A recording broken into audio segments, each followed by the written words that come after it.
और अपनी समस्याओं की जड़ में अब मुझे समझ में आता है कि जो सिस्टम हम चलाते हैं, जिसकी मदद से हम गरीबी दूर करना चाहते हैं, भुखमरी दूर करना चाहते हैं, बेकारी दूर करना चाहते हैं, वो सिस्टम गलत है।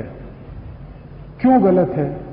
इसलिए गलत है कि जिस सिस्टम को हम चला रहे हैं वो सिस्टम अंग्रेजों ने बनाया था गरीबी पैदा करने के लिए, भुखमरी पैदा करने के लिए, बेकारी पैदा करने के लिए, मारामारी पैदा करने के लिए।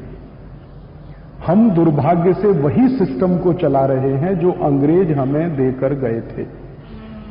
आप कहोगे अंग्रेजों ने कौन सा सिस्टम हमको दिया? जिसको हम पार्लियामेंट्री डेमोक्रेटिक सिस्टम कहते हैं, ये अंग्रेजों की देन है हमें। हमने अपने देश में इसका इन्वेंशन नहीं किया, ये अंग्रेज हमको दे गए तो हमने उसको ले लिया, बिना सोचे समझे कि अंग्रेजों ने इस सिस्टम को किसी और कारण से चलाया था, अगर हम चलाएंगे तो वही पैदा होगा उसमें से। अंग्रेजों ने ये सिस्टम जो बनाया, जिसको हम पार्लियामेंट्री डेमोक्रेटिक सिस्टम कहते हैं, ना तो वो पार्लियामेंट्री है ना वो डेमोक्रेटिक है, वो 101% एरिस्टोक्रेटिक सिस्टम है। ना उसमें कुछ पार्लियामेंट्री है, ना उसमें कहीं डेमोक्रेसी है। आप पूछेंगे कैसे? मैं आपको एक ही बात कहता हूं, हिंदुस्तान के 100 करोड़ लोगों के भाग्य का फैसला एक आदमी करे तो वो पार्लियामेंट्री होगा और डेमोक्रेटिक होगा। 100 करोड़ लोगों के भाग्य का फैसला एक व्यक्ति करे, जिसको हम फाइनेंस मिनिस्टर कहते हैं, वो सिस्टम डेमोक्रेटिक होगा। और गलती से अगर वो बिका हुआ है, मीर जाफर है, तो वो डेमोक्रेटिक होगा क्या? 100 करोड़ लोगों की जिंदगी का फैसला 100 करोड़ लोग करें तो वो आदर्श है। नहीं कर सकते तो 50 करोड़ करें, वो भी संभव नहीं है तो 25 करोड़ करें, वो भी संभव नहीं है तो 10 करोड़ करें। इतना तो हो, कम से कम 1 करोड़ लोग करें, 1% लोग तो करें। यहां तो 1% भी नहीं है, 0.00000 पता नहीं कितने बार जीरो लगा के तब आप निकालोगे तो एक व्यक्ति फैसला करता। एक व्यक्ति तय करता है हिंदुस्तान में कि कहां टैक्स लगना चाहिए, कहां नहीं लगना चाहिए, और वो पार्लियामेंट में पेश कर देता है। फिर बाकी जो 545 लोग बैठे हैं लोकसभा में, 250 बैठे हैं राज्यसभा में, वो उस पर बहस ये करते हैं कि यहां पर इतना कटौती कर दो, यहां पर इतना बढ़ा दो। ये नहीं कहते कि इसको वापस ले लो पूरा, क्योंकि ये अधिकार उनको नहीं है। तो ये सिस्टम डेमोक्रेटिक है क्या? एक दूसरा उदाहरण देता हूं आपको। आप अमरावती में चुनाव करवाते हैं, किसी को जिताते हैं, किसी को हराते हैं। मान लीजिए अमरावती से 10 कैंडिडेट हैं जिनको चुनाव लड़ना है। XYZ ABC नाम की पार्टियां ले लीजिए आप, 10 कैंडिडेट खड़े हैं। 10 कैंडिडेट को जब आप वोट डालने जाते हैं तो पहली बात तो ये कि टोटल जो वोट्स हैं उसका 50% ही कास्ट होता है। हमारी सरकार कहती है कि हर एक सीट पर जो वोटिंग होता है वो टोटल वोटिंग का 50% से भी कम होता है, एवरेज 50% के आसपास आता है। माने अगर अमरावती में हम माने कि 5 लाख वोटर्स मान लें हम, तो मात्र 2.5 लाख लोग वोट डालने जाते हैं। और वो जो 2.5 लाख लोग वोट डालते हैं उनमें से 10 पार्टियां हैं, 3-4 मेजर हैं, बाकी माइनर हैं। तो वो वोट बंटता है, किसी पार्टी को 5% मिला, किसी को 7% मिला, किसी को 10% मिला, किसी को 5.5% मिला, किसी को 11% मिल गया, किसी को 15%। अब इसका अर्थ क्या हुआ? हमारे 5 लाख वोटर्स ने वोट डाला, मात्र 50%, 2.5 लाख लोगों ने वोट डाला, और उस 2.5 लाख में बंटवारा कैसे हुआ? किसी को 75,000 मिला, किसी को 50,000 मिला, किसी को 65,000 मिला, किसी को 30,000 मिला, किसी को कुछ मिला, किसी को कुछ मिला। अब आप जरा कल्पना करिए कि जिन लोगों ने किसी एक व्यक्ति को जिताया, मान लो उसको 75,000 वोट मिले और 5 लाख वोटर्स हैं, तो 75,000 5 लाख वोटर्स के कितने % हुए? 20% से तो कम हुए ही। मान लें हम 15% हुए, तो 15% वोट पर हमने किसी कैंडिडेट को जिताकर संसद में भेज दिया, जहां पर 51% के आधार पर मेजॉरिटी तय होती है। आप समझ रहे हैं मेरी बात? हमने 15% वोट देकर एक ऐसे कैंडिडेट को दिल्ली भेजा जहां दिल्ली की संसद में मेजॉरिटी तय होती है 51% के आधार पर। इसका माने इल्लीगल इलेक्शन हुआ पूरा। संसद में आप मेजॉरिटी तय कर रहे हैं 51% पे और अमरावती में तय कर रहे हैं 15% पे। और इसका अगर उलट साइड हम देखने की कोशिश करें तो वो इससे भी ज्यादा विद्रूप है। वो ये कि 5 लाख लोगों ने अगर वोट देना था, उसमें से सिर्फ 75,000 ने किसी को वोट दिया। इसका माने 4,25,000 लोगों ने उस आदमी को रिजेक्ट किया।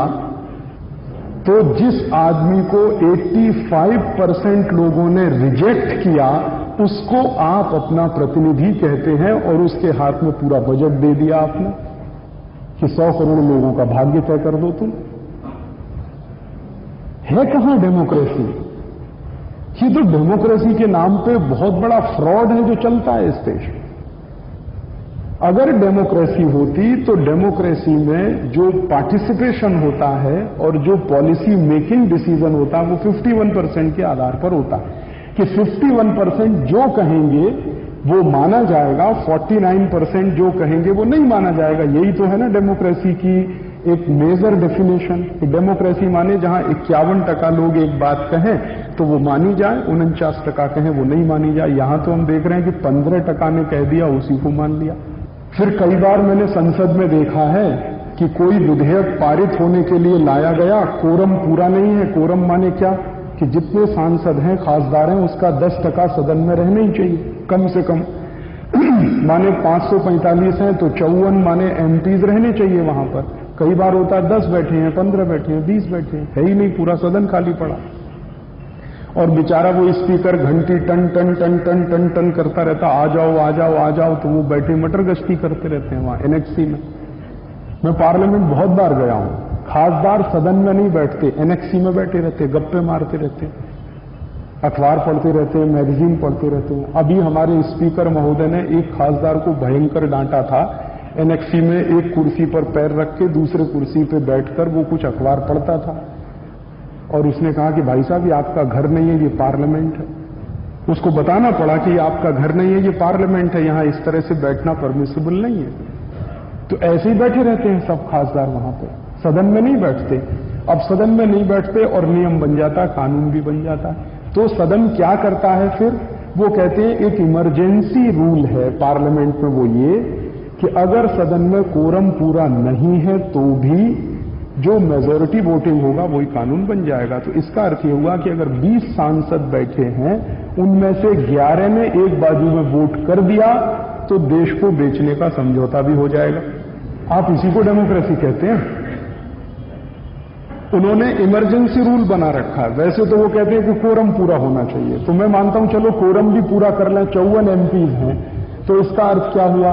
54 एमपीज होने का अर्थ यह हुआ कि 27 या 28 एमपीज ने एक बाजू में वोट कर दिया तो वही कानून बन गया। तो पूरे देश की 100 कोटि लोगों के भाग्य का फैसला 26-27 लोग मिलकर करें, इसी को डेमोक्रेसी कहते हैं क्या? इससे अच्छी तो एरिस्टोक्रेसी।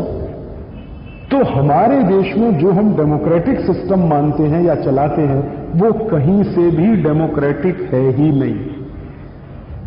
और डेमोक्रेटिक कैसे नहीं है उसका दूसरा उदाहरण देता हूं, तात्कालिक उदाहरण। हिंदुस्तान में राजनीतिक पार्टियों की मान्यता संविधान में है।